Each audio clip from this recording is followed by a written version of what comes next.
turagarutse bakunzi bacu, bakunzi ba Nzungu and na Nyasafari. Turagarutse rero nkuko mwabimenyereye, mwaratumenyereye, natwe tumaze kubamenyera, tumaze kuba abavandimwe, tumaze kuba inshuti cyane. Turishimye rero kugaruka muri uyu mwanya wo kubaganiriza ndetse no kuvuga ku bintu runaka, tuganire, twishime, tubona ama comment yanyu, muzagira ikintu mubivugaho. Iyi topic tugiye kuvugaho ndabizi, I think tuzakenera ibitekerezo byabo cyane pe. So uyu munsi twabazaniye topic yitwa imbabazi. Imbabazi turayivugaho uncamake, ariko namwe muze mutubwire ukuntu muyumva, ukuntu mwumva imbabazi cyangwa mukoresha imbabazi umunsi ku wundi. Ariko reka nsome izanditswe muri Matayo igice c'18. Ngiye kuvuga ngo itariki igice ca 21 kugeza 22. Nuko Petero somo uzucisha mureba abantu baragukeneye kureba. Nuko Petero aramwegera aramubaza ati, Databuja, mwene data nangirira nabe, nzamubabarira kangahe? Subiramo. Urumva ngo ninda babajije Petero yabajije Yesu. Petero uramuzi? Petero ndamuzi. Ni wa wundi muziki. Petero uwo mwumvishe he? Kuvuga ngo Petero ni umuntu niwe wagiye mu ijuru, niwe watupfiriye. Ninde uwo Petero? Petero ni umuntu wagenda arobza nyine intuza, aroba nyine amafi. Wamumenye? Ndamuzi. Abantu benshi baramuzi. Abatamuzi, Petero yari mu ntumwa za Yesu. Ni intumwa ya Yesu. Ngo Databuja, mwene data nangirira nabi, nzamubabarira kangahe? Petero yabajije nde? Yabajije Yesu. Komeza. Ngeze 7. Yesu aramusubiza ati, sinkubwiye yuko ugeza 7, ahubwo yuko ugeza 77. Mu Cyongereza niho njanza byumva cyane kurusha mu Kinyarwanda. Tusomere mu Cyongereza kugira ngo bashe kubyumva neza. No mu Cyongereza Matayo kangahe? Matthew 18 verse 21 and 22 says, Then Peter came up and said to him, Lord, how often will my brother sin against me, and I will forgive him? As many as 7 times? Jesus said to him, I do not say to you 7 times, but 77 times. Wow. Abumva Icyongereza nabo barabyumvishije. Sanga ubwira abantu bari muri Kenya. Sanga wakira abantu kwanza tutaranasobanura kuri icyo kintu. Sanga wakira abantu mu Cyongereza. Mu Cyongereza. Wakira abantu nk'ubu. Turabakiriye bakunzi bacu, inshuti n'abavandimwe, mutuye muri Kenya, mutuye Tanzania, muvuga Icyongereza, abari muri Amerika bakoresha Icyongereza, abari muri Canada. Nyine wakire nk'abantu nyine muri makeya ukoresheje Icyongereza. Okay. We welcome you all to Nzungu official channel, and we thank you all for joining us. People from Rwanda, from Kenya, from Tanzania, from Uganda, from South Africa, from USA, the United Kingdom, everywhere. Everywhere that you guys are joining us, we thank you for coming to be with us. Don't forget to like, share, and subscribe. Yeah, thank you.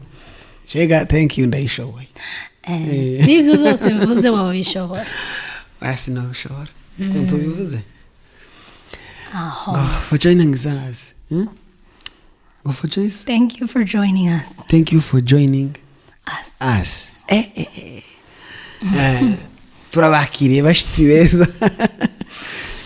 Abantu rero tuba dushaka ngo abantu bavuga n'izindi ndimi bumve. Cyane. So tugenda ducishamo tuvuga n'icyongereza. Maybe nshobora kutavuga icyongereza neza. Ariko nkagerageza zose hari undi wonyumva. Cyane. Nuzi icyongereza aragerageza kunyumva. Kandi nanje ko ndashaka kuziga igifaransa. Umwaka utaha nzaba mbaye mvuga igifaransa. Abumva igifaransa nzaza mbabwira ngo welcome. So ngaho icyo gice reka tuje muri icyo gice ubundi tukiganireho tugiye kuganira kuri icyo gice kivuga ku mbabazi. Banasifiwe. Amen. Imbabazi ahangaha turinjira mu mbabazi mu buryo bw'ubuzima busanzwe ariko twibanda no ku mbabazi z'Imana. Cyane pe. Reka nkubaze ukuntu Petero yabajije Yesu. Reka nkuremo data busha mvuge ngo Papa Logan, mwene data nakugirira nabi womubabarira kangahe? Konda kubazaga wewe. Giti cyanje. Nagiye gusubiza nka mwene data kiriki. Ngenda yisubiza ku giti cyanje kuko nzopfa ku giti cyanje. Ako kantu karatwishe. None gareka ngusubize ku giti cyanje. Mwene data twe tuvuge nyine nk'abantu bari mu isi. Titukurigiza wenda umwuka mwinshi tuje mu buzima busanzwe. Hari umuntu muzi ukora kubabaza ukahita ntumubabarire. Ugasa nk'ubirengejeho. Just birengejeho ariko sinkubabariye. Mu mutima wanje nkamwereka ko mubabarire ariko simubabarire. Ariko angaha bateze baba ngo ese ngo mugenzi wangu nakubaza ngo bari ngo kangahe ngo mubabarire sinzi ko tubavuze. 7 inshuro 7 ni ngako bamubajije gute Petero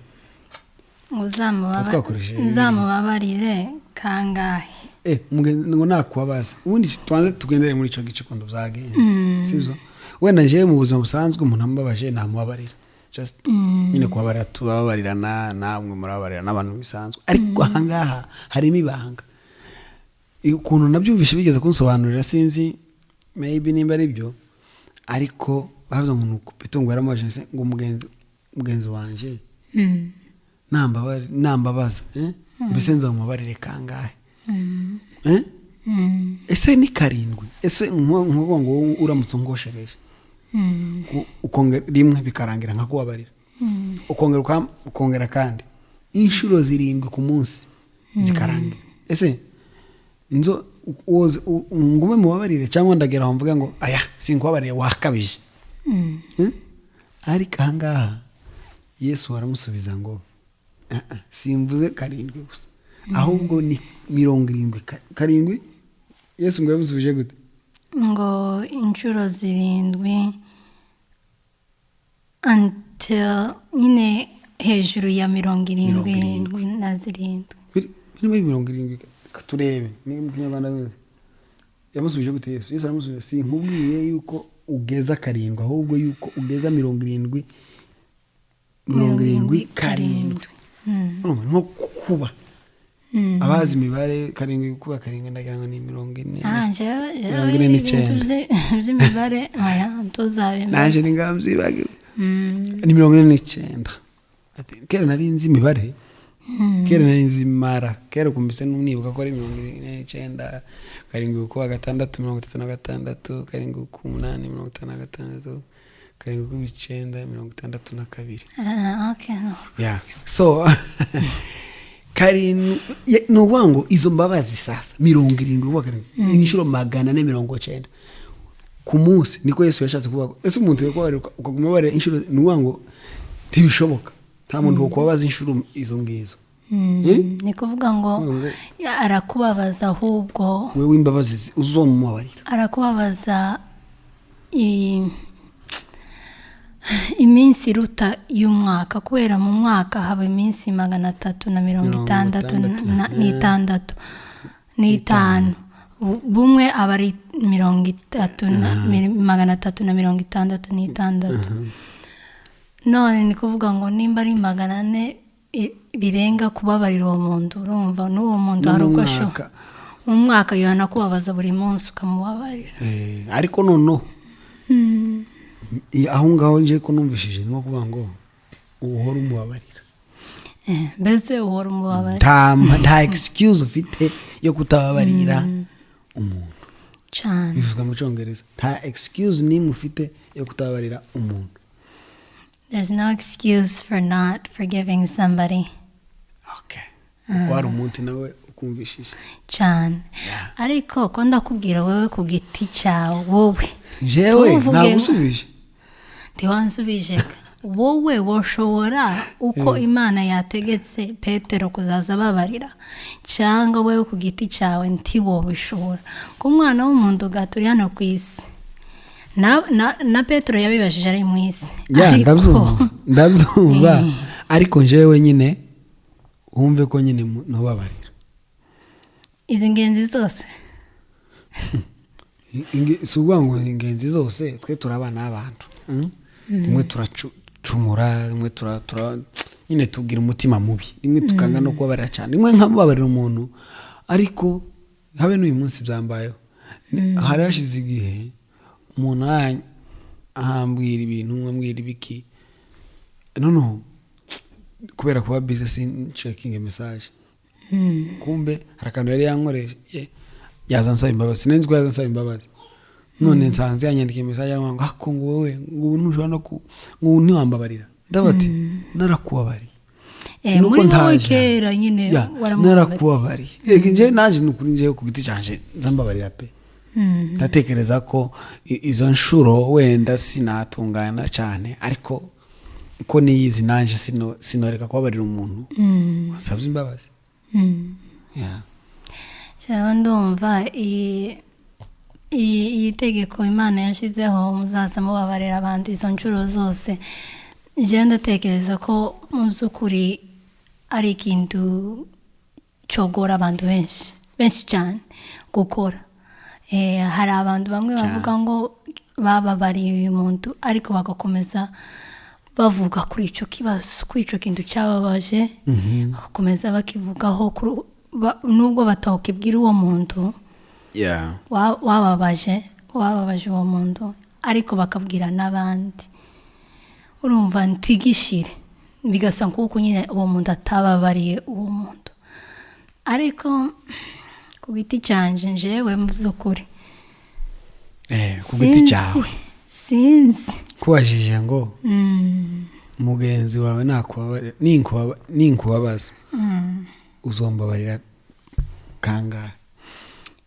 Wowe mbese ninkubabaza mvuze wowe kongera kandi uzombabarira kongera inshuro zigera tuvuge 20, nishaka tureke kuvuga nyiri inshuro 10 ku munsi uzobaye mbabarira, kandi maybe mbaye nsubiramo cyakindi.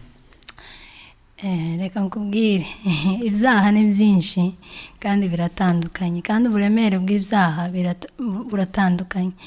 Hari icyaha kimwe wonkorera cyoba gitoya kurusha ikindi cyangwa cyoba kinini kurusha ikindi. Urumva ukoze icyaha reka tuvuge kumbesha, ukambesha rimwe kandi nkamenya ko wambesha, nyokwabarira singusaba imbabazi. Ntunsaba imbabazi gute? Cenga kubesha sinkubwire ngo mbabarira nakubeshe. Ariko njewe nzi ko mfite ibihamya ko wambeshe. Nakubeshe. Wambabarira ntakusabye imbabazi. Kubera uri umugabo wanje ndakubabarira utaransaba imbabazi. Ariko nkarindira ko unsaba imbabazi. Oya ngiye kuzisaba. Ni ku giti canje no kugira ngo nduhuke ku giti canje. Ariko wowe imbabazi uba ugomba kuzihorana. Wowe ugomba kubabarira umuntu ataranaze gusaba. Niko bizabigenda. Kunda kubwira ukuntu ku giti canje ukuntu umeze njewe. Jewe ndatanga ubukari bwawe. Jewe ndatanga imbabazi ku muntu atarazisaba. Mvuga ngo ndagukunda umuvandimwe wanje cyangwa nyine umugabo wanje cyangwa uri umwana wanje, ndaguheza imbabazi utaranazisaba. Ngategereza ko uzinsaba imbabazi, ariko niba utazinsabye n'ubundi kera njewe ndaruhutse mu mutima wanje ko kera nyazitanze niko ndeye. Ariko ko ndavuga izi nshuro zose Imana yavuze ngo tuzaza tubabarira abantu, mu by'ukuri ku giti canje ni ibintu ngomba gusengera Imana izabinshoboze, kubera sinzi ko nyobishobora. Uzi impamvu? Sinzi mu by'ukuri ko nyobishobora. Cyabigushoboza. Ngambwira. Ni ukubisobanukirwa gusa. Ni ugusobanukirwa ko ugomba kubabarira gusa. Imbabazi zibe muri wowe. Iyo wakira imbabazi muri wowe, ni ukuri umuntu n'ubwo yakubwira gute uzushidwa gusaba uzumubarira none niyo etape uzushidwa kubabarira umuntu atagusabye n'imbabazi. Harabandi akaza gusaba imbabazi ukazota narakubabariye. Ugenda uruhuke mu mutima wawe nawe utuze. Nje ugiti cyanje narakubabariye kera. Hari abantu bamwe nyine ngira mu buzima bwanje nshobora kubabarira uko muri ubwo buryo, ariko hari abandi ntazi aho bava naho baja, bakaza bakankorera nyine amakosa cyangwa bakagira gute tibasaba imbabazi ntibagire gute nyine, kandi bigakomeza biba umuntu akibaza ko ni gute. Wanje giti cyanje ari abantu nyine naje mfite babarampemukiye, ako nje ndababarira. Jewe ndababarira muri ubu buryo. Mfata umuntu nk'abantu ngo wowe sibyo wangiriye gutya na gutya, nk'aho ariko nubwo utaza ngusaba imbabazi, jewe giti cyanje ndakubabariye, nihaye amahoro, ugenda ubeho ukwawe giti cyawe.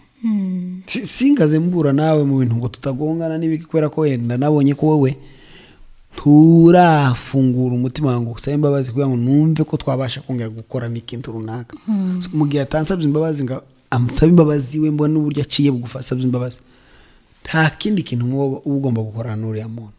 Ugomba kumubabarira akagenda ukamurekeraho. Kandi icyo kintu abantu bacumve kabisa. Ntago ari ukuvuga ngo ntago ngumuretse ngo ngase ngo kuko se ngo ngizone imbabazi. Hoya, ntago umuntu naguhemukira uzagenda ukongera gukorana gahunda nawe. Urugero, hari nk'ibintu bikunda kuba ku bintu by'aba producer. Aba producer bari abakora nk'indirimbo cyangwa videographer, akagenda gukorera indirimbo ukana mwishura. Wamara kumwishura ukazubirwa muhamagara, wampaye indirimbo zanje. Akaza kwihorera. Ukishyuza kandi waratanze n'amafaranga n'ibiki. Urumva nk'icyo kintu sinzi ukuntu urwo rugero ruje kabisa. Icyo gihe uzogenda gute? Uwo muntu ntumufata nk'umwanzi, ugeraho ukamubabarira. Ukabona ndakubabariye, ariko ikindi gihe nzokora n'undi muntu, kubera ko wewe ubwawe ntuje ngo ukore ikintu mwavuganye. Uvuga ati yewe mbabarira, nyuma y'icumweru ndaguha indirimbo. Izi mbabazi zikazijana n'ibikorwa. Nguko nimba uyu umuproducer ariko ni wankoreye utari ngwino nsaba imbabazi, uzane n'indirimbo mbone ko ibyo twavuganye uri umuntu w'umukora na bushaka, cyangwa ati projet yawe narayitaye ngwino wongere recording bundi bushe tutanga n'igiceri. Nyine ugaragaze za mbabazi cyane ugaragaze ko uri gusaba imbabazi, ugaragaze ko hari ikosa wakoze. Ico gihe ubikoze gutyo, yewe ndongera nje nkakugana kabisa, ndabatuye umuntu nubwo ko biragaragara ko yabikoze atabishaka, ntago byariwe kabisa. Naho ndetse ukaza guhamagara ukanga, ndakubabarira ariko sinzongera gukorana nawe cyane. Hariho n'ikindi kintu bakunzi ba Nzungu Official mugomba kumenya. Nzungu na Nyasafari. Nzungu Official ni cyane, niyo cyane nyine baye barera. Oya, ari ikiganiro ni cyanzu Nzungu na Nyasafari. Je ndiko nanze kwandika ngo Nzungu ni Nyasafari kuri cyane. Oya, ahubwo ibiganiro byitwa ni za Nzungu na Nyasafari. Okay, Nzungu na Nyasafari. Ikindi mugomba gusobanukirwa mu buzima, imbabazi si kuvuga ngo ni z'uwo muntu wabibabarira, ni zawe. Ni zawe. Urumva, ni kuvuga wewe utanga izo mbabazi ngo wewe muri wowe umutima wawe uruhuke, wumve ko wosinzira, wumve ko wotuza mu mutima. Ntago ari z'uwo muntu wabibabarira. Ni gift wiheza muri wowe, ukaruhuka mu mutima ko yes, uwo muntu yarankoshe ariko reka ntangize imbabazi. Kandi nguciye mu ijambo, urayinciyemo. Nguciye mu ijambo, imbabazi ntibisaba ngo uri umukristo runaka cyane, ngo nguri pasiteri. Hari abapasiteri batazabasaba imbabazi cyane, akoma ngo ni pasiteri ngo ntiyasaba ngo umukristo wiwe ngo imbabazi, ngo ni pasiteri ngo ni bishop ngo ni apostle ngo ni iki nyine rwego ariho, ngo ntiyaca bugufi ngo asaba imbabazi umuntu muto cyangwa umukristo wiwe. Je nigeze na iyo ico kintu muzokinsubiza abantu mufite wenda igisubizo kuri ico kintu. Ico kintu kiburanye n'umuntu aravuga ngo ngo umuntu ngo ni pasiteri ngo ntago yaci ngo ntago yasaba imbabazi ngo umwana kubera ko ari pasiteri cyangwa kubera ko ari mukuru kuri we. Ese umukuru ntasaba imbabazi umuto? Mugisubiza ico kintu nanjye ndashaka kukimenya. Nanjye ndashaka kukimenya kuko byarangiye uwo muntu yanze gusaba imbabazi umwana mutoya. Kandi etape ya mbere gusaba imbabazi ni ukumenya ikosa wakoze ukayemera, ugaca bugufi ukavuga ngo nyakoze ikosa, nyaragukoshe uku nuko, mwana wanje mbabarira. Ico kintu rwose ubukoze nk'umukristo cyane, niko umukristo amera. Ntago bisaba ngo uri ku rwego runaka, urwego uriho uzuca bugufi ugasaba imbabazi. Njyewe niko mbitekereza, nta muntu utazubaho urwego waba uriho rwose uzuca bugufi. Ngo uyu mwana wacu Logan azakura, twebwe nk'ababyeyi biwe twamukoshe tuzaza tumusaba imbabazi, nawe amenye ko nawe amenye ko iyo barayandi sinjewe nawe tuba muri ino nzu. Ubundi Logan gayayinkoye, ubundi akamenya ko natwe igihe nawe yadukoshe agomba kuzaza asa akadusaba imbabazi. Uvuze ikintu cyiza, nuwango ikintu kizotuma Logan asaba imbabazi nuko abirebera no kuri njewe cyane. Ariho uburyo musaba imbabazi namukubise, mwana wanje I'm sorry. Bano bagondetse batubwira abana I'm sorry nakubabaye, I'm sorry, ugaca bugufi, mbabarira sinzongera kugukubita, sinzongera kugutoka, sorry nagusize, nage sinakujanyano, sinakuguriye iki ngiki, I'm sorry, next time, maybe next time. Kandi mu by'ukuri uwawe umwigisha guca bugufi cyane. N'ubu nyine nzamukubita akarira, kabona yarize, nikamubwira ngo I'm sorry Logan, I'm sorry, akamaceceka kandi yongera gukora cya kindi wamukubitije. Murumva ko kera nyine atangiye kumenya ubwenge bwe bumaze gufata iyo I'm sorry ni mbega n'iryo jambo arazicarico. So, yamaze kurimenya. waba uri mukuru waba uri mutoya nta kigero wobamwo utagomba gusaba imbabazi. Yeah. Ni ikintu kiba cyangwa mu buzima cyangwa kuzitanga. ibyo birajana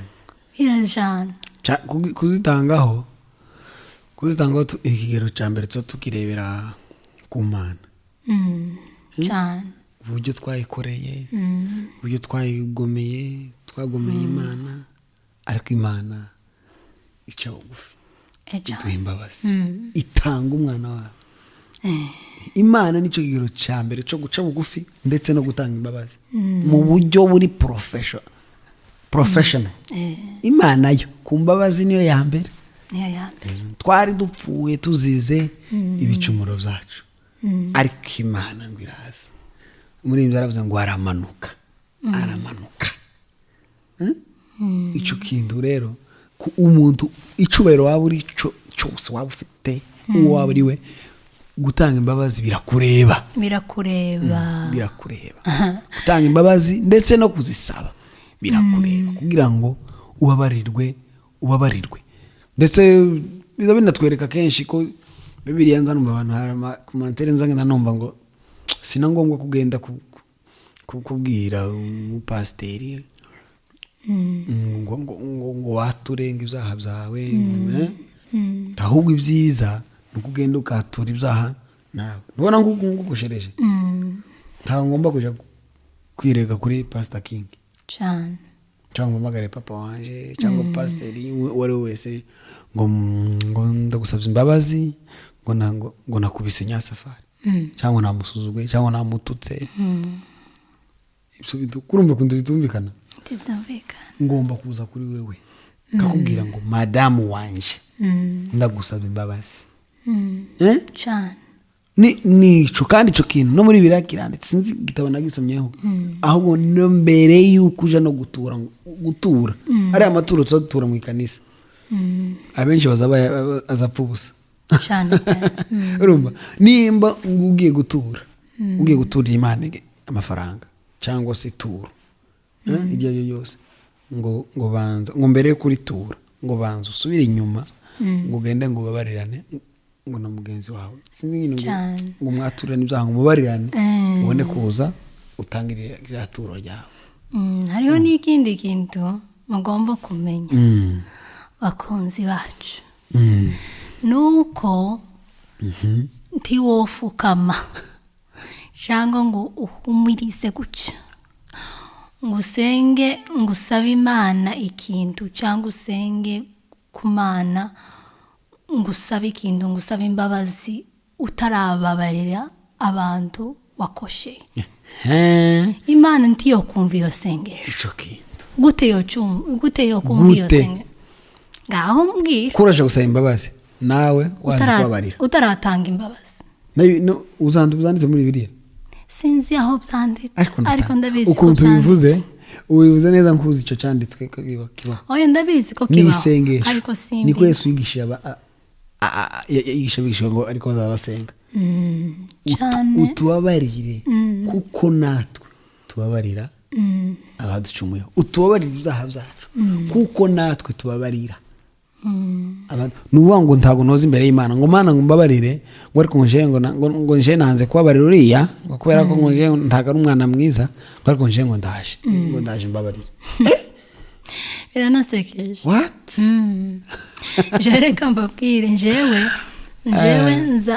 nza kosha urumva nzacumura unankoshereza naje ubundi nkuko ngiye kuryama nzasenga.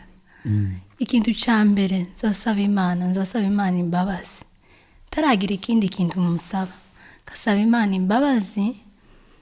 Kandi kera njyewe nyarababariye nyine uwo muntu nyine nyakosheye ngicyo kintu nyine jewe ndabizi ko nta kindi kintu nyovuga mbere yo gusaba Imana imbabazi.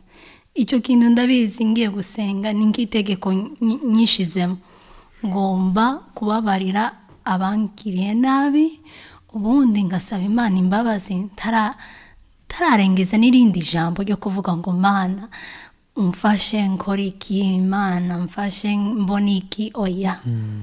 Ndabizi ko Imana itabyumva. Imbabazi rero ni ikintu gikomeye ku buzima bw'abantu cyane. Ni ikintu abantu bataramenya, batarasobanukirwa, kandi iyo umaze kugikora, iyo umaze kubabarira, ni wewe wa mbere ugira inyungu, ni wewe wa mbere uhoka, ni wewe wa mbere. Ni wango ko ndatege ninde muntu uze ndarabarira ahubwo ngo mubabarire. Je nta muntu bandekereza ndarabarira pe. Nanje nuko. Keretse nimba hari umuntu uzi ko mfitiyeho ikosa, azaza mbabari ansaba imbabazi kuko njewe kera naramwibagiwe. Nanje nuko. Hari igihe umuntu yibagirwa nyine akaba sikumburiye yarangoshereje. Oya, ariko njewe mfite imbabazi, ndazifite nyinshi. Ndashaka umuntu nzi, nimba uzi ko hari ikintu wankore uze ndakubabarira cyane. Nanje nuko. Nawe nuko. Dore. Ya, nukuri. Kandi nawe nimba aricyo nawukoshereje mbabarire. Ndakubabariye mugenzi wanje we. Ariko ndaco nawukoreye. Ntacyo yankorera. Nimba nanakigukoreye twarakibabariranye. Zararangiye. Niyo dukosheje nje nawe ntabwo biza bitinda. Ariko nimba warakoze amakosa kuri njewe nje ntaramenya. Ntabwo nyari nyako. Ntabwo wari wambabarira. Kubera gasi sinzi ayo makosa. Nubwo naba narakoze amakosa utazi, uba ugomba kumbabarira. Kubabarira kandi ku giti cyawe. Yes, wowe ubabarira umuntu ko wanjewe. Shenda ntagumva ndanikoze umfite nyine urareka kumbabarira, kwanza surambabarira gute nta nicuzi nyine. Njewe ahubwo ni njewe ndamutse nshatse hari cyo nakoze nshaka kuhoka. Mpita nzakakubwiraga ngo mbabarira. Uzaza ubohoka. None kurabona ari ni aramva ndirimba buri munsi ndimba yarashadaye. Nikiye gituma uzubona mbohoka. Nawe niba kubaza niko kiuzuye amahoro, nawe uzababwire Yesu wangiriye neza. Niba kubona ufite impamvu ufite amahoro nuko uzagenze gute? Nuko wabariwe. Nuko we tugarutse mu kiganiro cyacu. Impamvu ufite amahoro ni nuko ndaco nishinza kuri wowe. Ko nokore. Mbaye ngifite bitanza ngo wambabariye. Nawe ugifite uba ugomba kuza ukambwira ati hari ikintu ntakubwiye. Like that. Yeah. Kejo bundi uranyibukije. Tutararangiza reka mkavuge. Kandi tubeshe. Kejo bundi gucumwera. Yaje kumfata. Ubundi nyama ntangira kumusaba imbabazi ku bintu iwe atarimo kumva ko ari n'ikibazo, ko ari ico nyana koshe.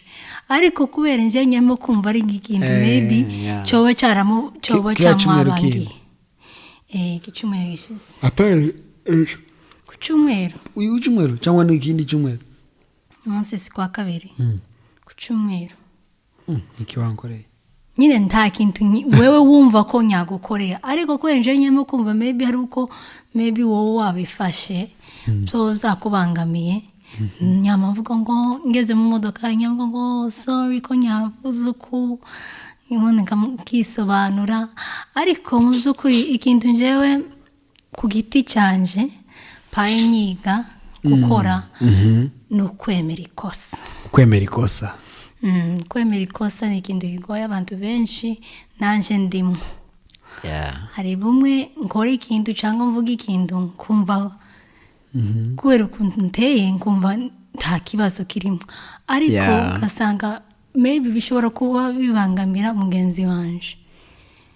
Kavuga ngo reka nyicishe bugufi nyemera ikosa kugira ngo nawe mbohoke kandi musabe imbabazi ubundi bishire. So wewe bimeze gute ku ruhande rwawe? Nizere kuri kwandika message, nizere ko ari cyo kuvuga kubijanye n'imbabazi, kubijanye n'iki kintu, cyangwa se nimba ari umuntu utarabarira genda mubabarira cyane. Ugende uhoke nimba uziko hari gishobora kugenda ukabahabarira umuntu nukuri apana kuboka wowe ukabohora n'ibyawe cyane. Nabyo bintu byari ari ibintu buriya byizinze kubera wanze kubabarira, kubera wanze gusaba imbabazi hari amasengesho yanze kumvwa ari ibintu byafu ikirere ubundi hari ikirere kiza gifunga haleluya amen. Hari abantu bene data nkunda kuburana nawe ku bintu bimeze nk'ibyo ariko mu by'ukuri hari ikintu nyine twumva ngo tumeze gutya ngo twagiriwe gutya twarakijijwe ariko hari ibintu hari igihe ugeze ku rwego rwo kuvuga ngo ngiye guharanira sasa ibi n'ibi hari ikirere uzugenda ufungura apana ngo ikirere ngo ndari ikirere kiza gifunga so kuzumva kirafunze kubera iki turibohora ubwawe nimba ushaka kubohoka ugenda ubabarire wirekure kuri ibintu byawe bikugonze bikuziritse ubabarirane kandi ugambire no gukora ibyiza somera Petero wa mbere muri Petero nkwereka amagambo meza nayo numvisha yamfashije sinzi ko ajana niyo topic ariko numvisha isazo ubunyine Peter 1 kuri 5 avuga gute kanturi ariko esko ndamenya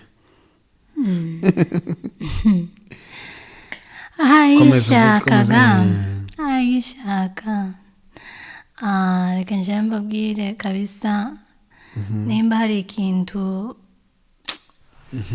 jewe kiza gituma ndyama neza nyidagadura ni kumva ko nta rubanza mfitanye na mugenzi wa n'umuntu hano ku isi apana n'Imana Imana iza kuza nyuma hano ku isi nta kibazo mfitanye n'umuntu dore amaboko yanjye ubanzukirana wewe n'umuntu runaka mubanze mukiranukane cyane kandi abantu bitwa Mbabazi urumva ko ni mwebwe ba mbere bagomba gutanga imbabazi muzwarano bitwa Mbabazi batazabatanga imbabazi kandi yitwa ari ryo zina rye urumva ko ababyeyi banyu babise imbabazi bashaka kumusaturaho icyo kintu muzaze mutanga imbabazi Petero wa 2 igice cya mbere umurongo wa 5 arabanga ibyo aba ari byo bituma mugira umwete wo kwizera umwete wose ariko nsomera wowe ni ndashaka kuvuga 5 hera kuri 5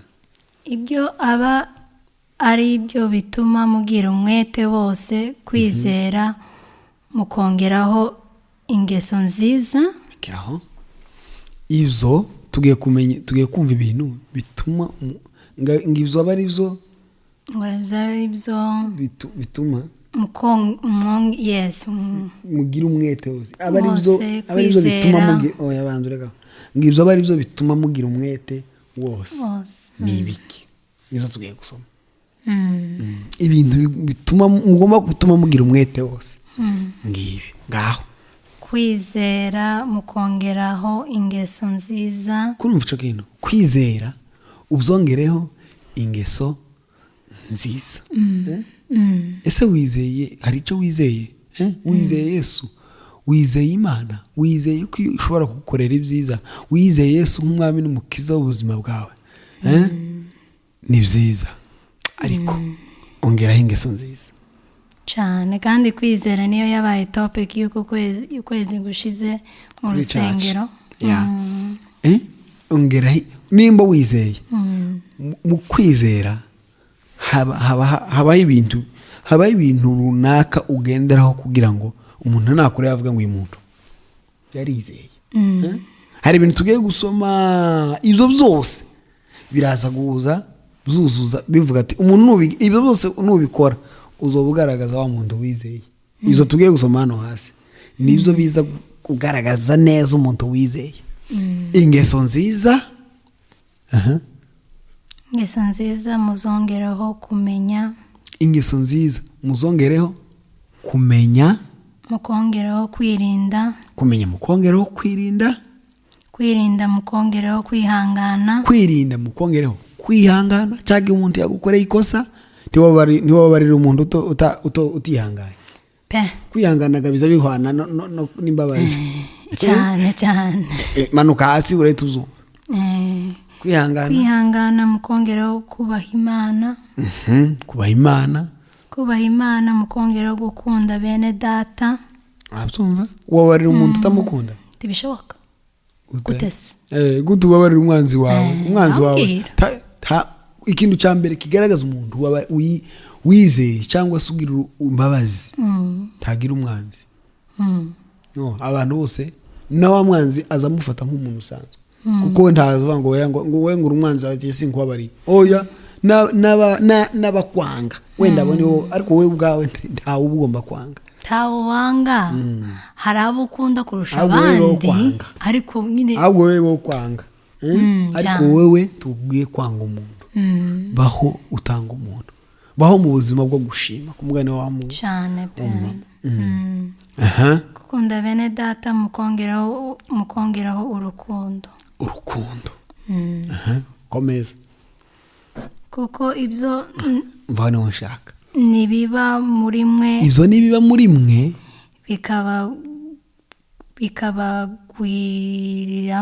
bikabagwiriramo, izatuma mutaba abanyabute cyangwa ingumba ku byo kumenya neza umwami wacu Yesu Kristo ashaka.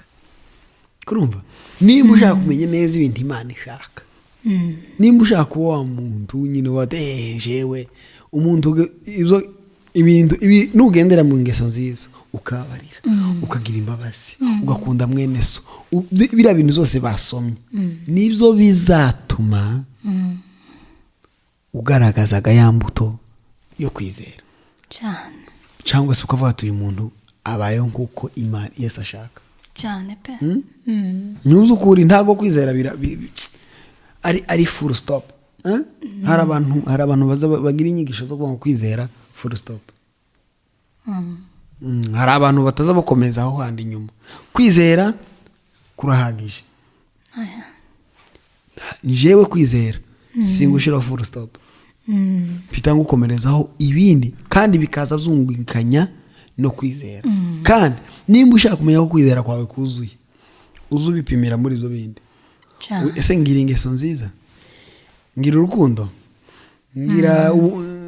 ngira kumenya, ngira biriya byose bavuze, ukabihuza aho ngaho uzuba umuntu ufate uyu muntu yarizeye. none se tuvugisha ukuri, naza nkabango jewe nizeye Yesu umwami n'umukiza, ejo ngakora icyaha, bakamfata ndi kunywa inzoga, ejo nkamata ndi gusinda gutya, ukambwira mugabo wanje mwiza, ejo nkabikora rimwe kabiri gatatu, mugabo wanje ibi ni gusigaye waretse kumbabaza ibintu nkahita nkubwira, ukahita umubwira mugabo wanje ibi ni ukuri, wagiye witonda ukitwara. jewe nkakwe cyugaye nasinzeka, urambaza iki? je nizeye Yesu, ibindi ntabwo bikureba. kuruma binanasekeje. uzi ko abantu babaye abasinzi bagendera mu ngeso mbi, batagira ingeso nziza, biriya bintu zose navuze, ziriya ngeso zindi zikurikira, biriya bintu byose bikurikira ukwizera, babigize contraire. nta rukundo bagira, tibagira byose, bina byose babikora mu buryo buri opposite. noneho ukambwira ngo uwo muntu ngo arizera. uko kwizera gushingiye kuki?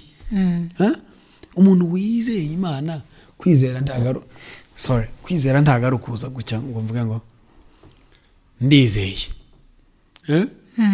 kwanza nabiriya byo bavuga gutya, akiri niyo kumva inyigisho zo bundi za papa, sinzira imbara nazitegerewe, ushaka utazitegereye. yabwirije ahantu hari ibintu bavugira bya nibature, arabwiriza kuri Zoom. izo nyigisho umuntu zishaka azimbwire nyandikire nzimwe.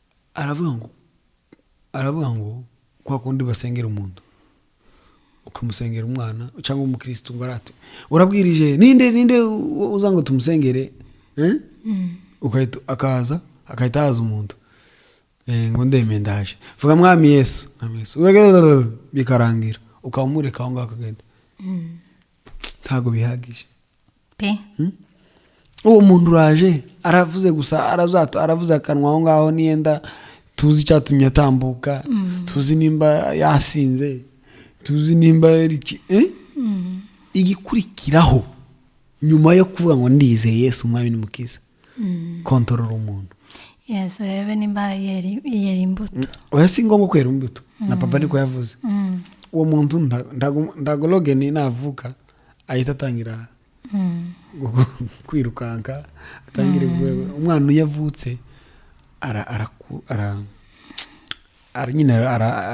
aramurera ntibazamuha n'ibiryo niko muzehe yavuze tushobora no kumuha igikoma yewe ntushobora no kumuha amata ni ukumwonsa gusa niko zamavuga uza umugendeshe gahoro si na ngombwa ngo aze mu rusengero aje gusenga nimba atari mu yo kuja gusenga mureke pfa kuba gusa yafashe etape yo kuza wewe ibindi biraza nyuma wewe banza ugende uza umugenderera musure ese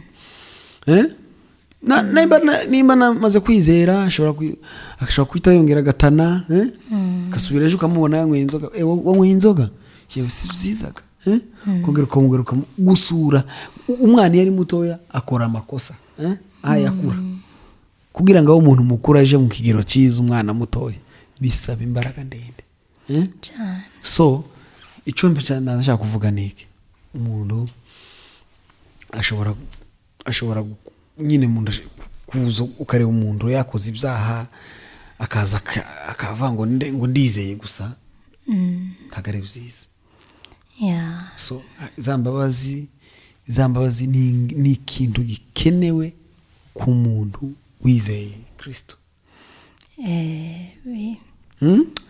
nubwo kwizera nyine yobe yindi topic twari kuvugaho ariko nyine zose kwizera njye sinshaka kuvugaho niba navuze ku mbabazi imbabazi gazihuraga n'umuntu wizeye cyane cyane ni kuko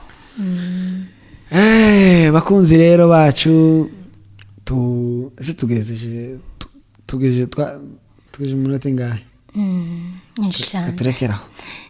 katurekeraho ariko twongeye kubashimira cyane kubashimira hari abantu baguma batwandikira baguma batuvugisha batubwira ngo bakunda ibyo dukora n'ubu hari message ndagenda numva z'abantu benshi bagena ama voice note arakana ka Museveni kana ka Museveni kanyumvishiye ko kaza kumva ibiganiro zacu none Moria turagusuhuje Moria turamusuhuje na mama we turamusuhuje wari nibage kubabwira uyu munsi afite amashimwe hari n'agahungu kiwe gatoya uyu munsi dufite amashimwe mushiki wanje yibarutse umwana w'umuhungu yarasanzwe afite abakobwa babiri none uyu munsi yagize umuhungu sindamenya izina ryiwe ariko ni bridge ikiraro ni ikiraro bridge turagusuhuje bridge turakwakiriye mu isi itoroshe mu isi ikomeye cyane ariko uzazutanga imbabazi uzazutanga imbabazi nawe Moria uzazutanga imbabazi turasuhuje abana bose nzi ni benshi ariko kanje muri famille ndavuga umwana w'abandi bikabibazo bakavuga ngo icyo kiganiro gisibe uvuze umwana wacu kamvuge Kezia ni mushiki wanjye mutoya ndagusuhuje suhuje tuje kwa Mutoni nabo nta kibazo kubavuga ndasuhuza Happy uzazubwira imbabazi ndagusuhuje Hope Manene fashaga cyase nyabamenye n'ukuri kw'Imana bitegara frere ufite abana bafite utuzina tugiye gusa famille yiwe ni nini cyane kabisa happy hope manene umva ko iwe ntago yibona ko kubamenya ni benshi. ako si Berisheba n'undi muto n'undi muto, hari undi uva kuri manene uje kuri Berisheba. Ni abana 15. Abana 15 mutoni oya muri famiye ya nyabuzukuru ndavuga wa mutoni mbaye bara ariko ni mutoni se hako ni Berisheba manene hataje Berisheba nadufite amashimwe si batanu cyane batandatu ni batanu amuratsi turabasuhuje abana bose tubifuriza kuzokura mugira imbabazi muze mubabarirana namwe ubwanyu manene nagukandagira umubabarire hope uzitumubwira cyangwa happy uzitumubwira ndakubabariye uzavuga ati anko yaravuze ngo tubabarirana. Tuye kwa Rusunika papa Jivika, hari Jivika Jovia na muhungu afite batatu Jivika Jovia na ni bajiga bose 4G J kabise 4G Jivika Jovi ariko none umusiga sana na telefone tumushakisha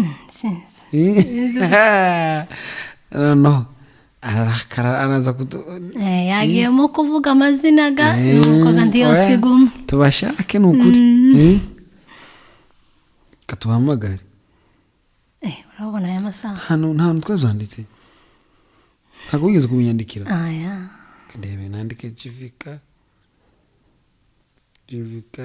Jovia Jessica siwe Jivika ubundi n'umuhungu Jivika Jovia ni Jessica siko yitwa byo ndi mutoya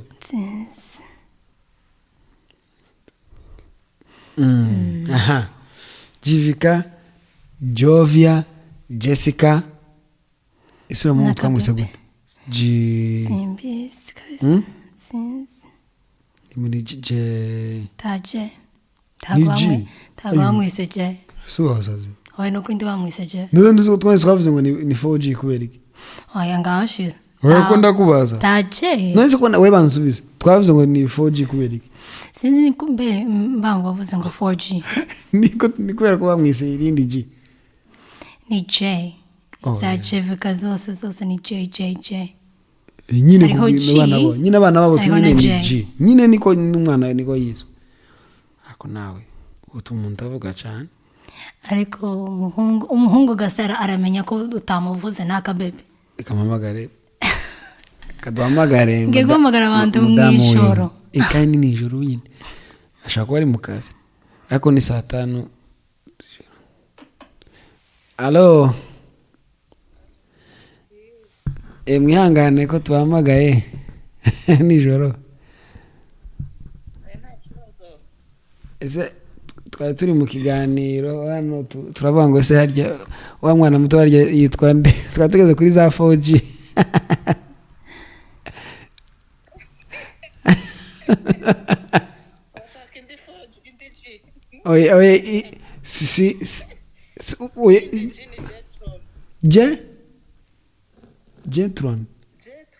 Jetron sinakubwiye mama Logan yari yabipinze namwe ati n'umwana muto nawe yitwa G atangizwa na G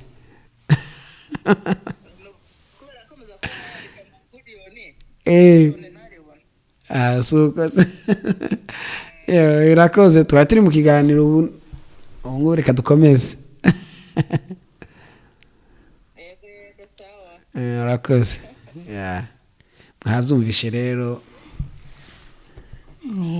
ni Jetron singaho susebye aho jewe nukuri yari Jetro nuwa ngo grand frère apanuriye papa Happy hari na papa Jivika yitwa Patrick Twizere ejo nakoze n'ikiganiro muvugaho ko ari we wanyishe gucuranga uwo rero yitwa Patrick Twizere akunda kumwita Rusunika aracuranga neza hari Butare afite abo bana 4 abo bana rero Jivika uzozugira imbabazi kurunga Jovia uzozubabarira muze mubabarirana uzokure ubabarirana uvuga ati imbabazi nicyo kintu cyambe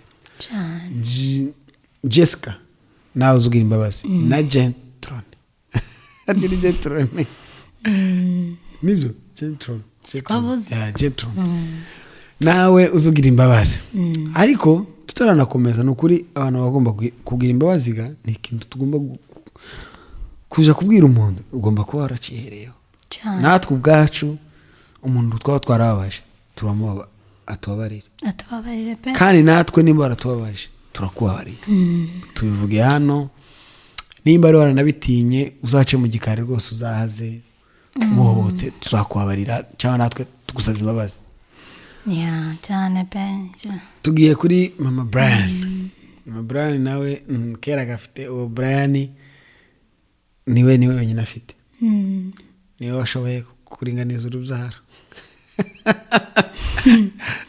abandi bageze muri bangahe yewe aya cyo kintu ariko Amerika umuntu utazi Amerika yoguma kabyara abana nk'abangahe cyane pe iyi Amerika iragoye gutunga abana iragoye kabisa ariko umuntu wese ukeneye abana turamwifurije cyane pe izina rya Yesu turamwifurije ariko uwo mama Brian Martha iwe afite Brian wenda mushoboye Brian kuriya sinzi ko Brian azaza byibuka Brian naramureza akiri umwana akazamuhindura nkazamugira nguko nzandera Logan neza nkazamuhindura nkagira gute nkamukubita yagize gute arakonyo kuko Logan ameze kiruka ngakacika ngahita ngafata kadasoka ku muhanda none ubu nyine yabaye tuzone uko nangana biza bindangaza nukuri ko kubona Logan angana kuriya sinzi ko nzobona Logan ari umuntu mukuru bafite nk'amatsiko so Brian uzozugira imbabazi mama nakubabaza papa nakubabaza uzozumubabarira imbabazi uzozikurane mama Destiny waraye ubzaye ubunyine mukanya kabisa abzaye umwana ajya ntabaramwitaba Bridge niwe Bridge yarya a bridge ngo bridge yarasanzwe afite Destiny na nande wundi sinzi kera sinayo turahamagara ariko bari muri stress baracyari kwa muganga katureka kumuhamagara ariko tuzamuhamagara mu kindi kiganiro kwanza tuzahamagara n'abantu mwumva amajwi yabo bashiraho parallel mwumva ibyo tuganira nabo ikiganiro tuzagikora kabisa so ninde wundi mu mutoya se ariko barumuna bawe sinabavuga ariko baje bareke bareke turabana hano umunsi umwe bazaza Christine ni inshuti yanje nawe tuzamuzana hano na Moses muze mugira imbabazi nabo turabavuze nabo turabashoboye ninde wundi hariye ninde wundi abandi nisanzuyeho abandi tareka ndeka kubivuga batazoza gusibisha kino kiganiro so imbabazi zirakenewe niyo topic twaje kubabwiraho tuganire ku mbabazi tubabarirane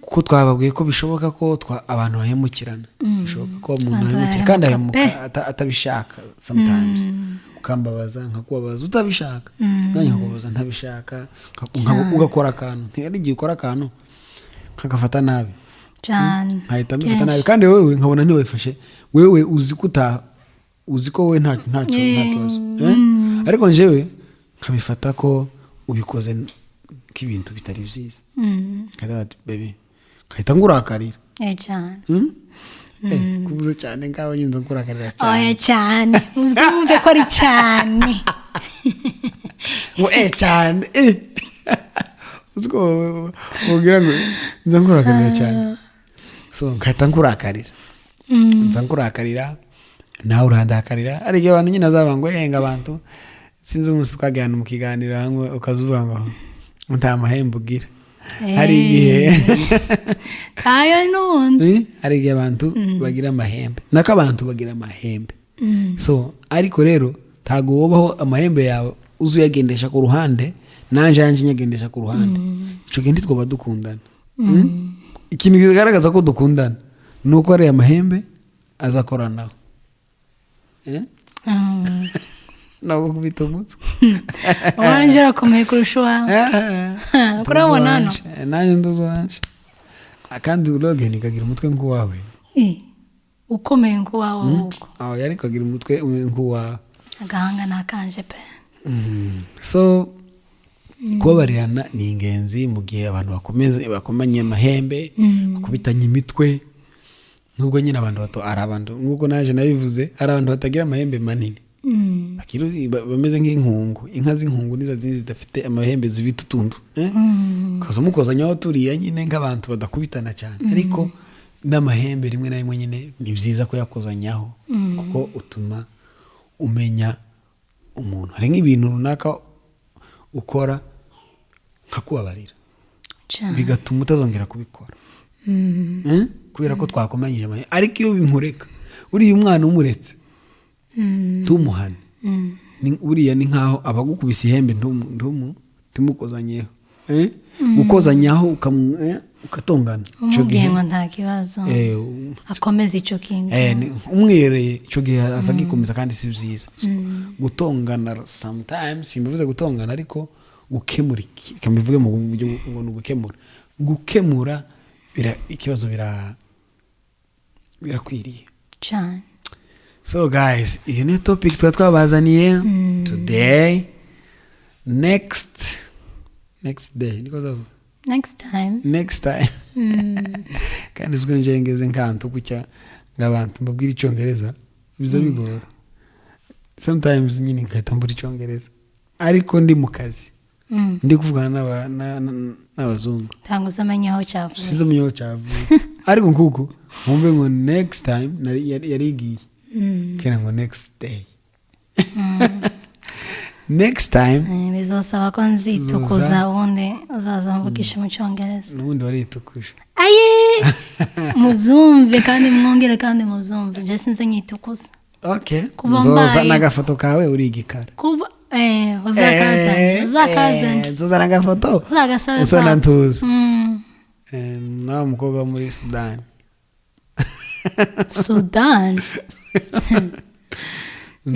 uzakazana so azakazana ni ukuri imbabazi zirakwiriye nishaka ntitubitindeho umuntu abyumve twasomye ijambo ry'Imana riratwunganira ritubwira ko umuntu nagukosereza iyo uzamubabarire inshuro zitabarika reka tubivuge gutyo ako ejo nabikora wongera umubabarire ejo niyongera umubabarire ejo niyo anytime igihe cyose azagukorera ikosa uzoba uri tayari kubabarira kubera ko nawe warababariwe kandi bizatuma uja gusenga ubwira Imana ngo Mana mbabarire kuko naje mbabarira abandi iryo sengesho ndi urisenga utababariye so bishatse kuvuga ngo kuko iryo sengesho ni isengesho Yesu yigishije abigisha baravuga ngo nimusenga muzaze muvuga gutya data wa twese uri mu ijuru iyo nduza iryo jambo rivuga ngo utubabarire riri mu kintu ugomba kuzoza ukora ugiye gusenga ni itegeko hari ahantu Yesu yarategetse nimusenga muzaze musenga gutya ntiyavuze ngo nimuzajya ngo rimwe na rimwe ngo muzajye yarategetse ngo nimusenga muze musenga gutya none muri iryo tegeko yabaye ryo gusenga arahabwira ngo muze muvuga ngo utubabarire nkuko natwe tubabarira abandi bivuze ngo kubabarira abandi ni itegeko mu gihe utabikoze reka no kuza gusenga ni naryo rya jambo twabonye mwenda muraza kwandika n'ama comment murabivugaho mu gihe utababariye umugenzi wawe tukazuja no gutura naryo iryo jambo naryo riri muri Bibiliya twari babwiye wenda nzaribashakira ubutaha. Mu gihe utababariye mugenzi wawe tukazuja gusenga, mu gihe utababariye mugenzi wawe tukazuja gutura, mbere yo gusenga hamagara umuntu mwikiranure. Bibiliya ivuga iyo ikoresha iryo jambo ngo wikiranure na mwene so. Wewe hamagara uriya muntu, I'm sorry ngiye kuja gusenga, umbabarire cya kintu nakoze biriya nawe uzi, umbabarire umutima wanjye utuze. Ashobora kutakubabariraho ariko we kuba wabivuze urabuhotse igendere birangire. Nawe nimba akeneye kubohoka arakubwira ngo mbabarira tubabarirane. Iyo nico kintu muzuko twagiye tunyuramo, tuzongera tukigarukeho next time. Tuzakigarukaho. So ngaho gira icyo uvuga umugore wanje nkunda, ubaruta bose, umuruta asate ntawe, ahubwo we nzokwita umuruta asate. Yantegereje kuvuga yandi magambo ya care, yo kunshekerera. Aya umaze gusaza. Rekeraho maze gukecuru. Yabona rekeraho. Ndavuga mukecuru. Murumva ko nyabaye mukecuru. Bibi. None uzukuri turabashimiye mwese mwaje mwanya wanyu, mwatanze umwanya wanyu mugakurikirana kino kiganiro. Turabashimiye cyane, ivuye ku mutima, mukomeza kudushigikira umunsi ku wundi. Imana ibaheze umugisha. Timwibagirwe gukora like, share and subscribe, niko mudushigikira. Mutere na comment uko muvyumva, nizo zaba bituma tugaruka. Jewe nkunda gusoma ibitekerezo z'abandi. Nzazisoma. No kwinanza nzazisoma. Hari bumwe bandi beze n'umwana cyangwa akazi bigatuma nyine nta liking cyangwa ngire gute ntere comment amwe namwe, ariko muzuko tuba twabibonye pe. Uyizoza utera comment. Nanje unagize nkora like gusa, ariko ngiye kuzoza ntera na comment kuri kintu cyose umuntu yavuze, kugira mwumve nimushaka muzakomantinga commentaire yombe ijana. Nimushaka muzakomantinga biruta views. Twe tuzaza tuzisubize. Sawa, mwakoze cyane. Imana ikomeze ibane namwe, ikomeze ibagenderere, kandi muzaza mwibuka imbabazi. Kandi tugende tutihanganishije abantu bari mu Rwanda ku kibazo cyako iriya ndwara yaje. Hajya habaye ikindi cyorezo. Hari icyorezo cyaje, tuzaza tukivugeho, tuzaza tugikorere topic tubabwire uburyo bagomba kucirinda. Ariko nukuri bihangane, numvishe ngo hari abo batangiye gufungira za ambasade, mu modoka ngo mwe ngo ntemere kuva yaje ahandi. Kumva ko byatangiye gukomera, gukaraba, ibintu nk'ibyo biragoye, byakomeye. Mu by'ukuri turabasengera bihagarike, bigumaho. Tidushaka kumva izindi etape ngo hiyongere abandi ngo hafashwe izindi ngamba. Oya, izi ngamba zafashwe zihagararira ahangaha kugeza gikemutse icyo kibazo cyane. Imana ibaha umugisha rero. Reka tubasengere amasegonda makeya. Mana, turagushima ko wabanye natwe. Kino kiganiro twakoze, twasomye ijambo ryawe, twavuganiriye byinshi. Mu by'ukuri nta kindi twari turi kuvuga, ni ku itegeko ryawe wadusigiye. Uravuga ngo tube tubabarirane, abantu babarirane. Umuntu nagukosereza umubabarire inshuro zirenga 77, mbese uzumubabarire anytime. Twizi iryo somo, turumva tunyuzwe, turumva umutima wacu ikeye, turumva ko hari ikindi kintu twungutse ubwacu. Ntitwaje kuganira gusa, ahubwo natwe ubwacu twungutse. Turagushima ko watuganirije, kandi natwe tukaganiriza abari kutureba ndetse n'abaduteze amatwi, abazakurikira kino kiganiro batwaye mu mamodoka, bari mu tuzi, bicaye iwabo mu nzu, bari mu buzima busanzwe. Reka bazafashwe, reka bizagire ikintu bibaremamo. Reka bazatanga imbabazi, bazababarirane, hazagira usaba imbabazi wari warananire, wari waranze gusaba imbabazi yumva ko hari level ariho, uwo muntu azababarire mugenzi we. Reka rero Mana dukomeje tugushimira ko wakomeje kuduha umwanya ndetse no kuduha uburyo bwo kuza gukora kino kiganiro.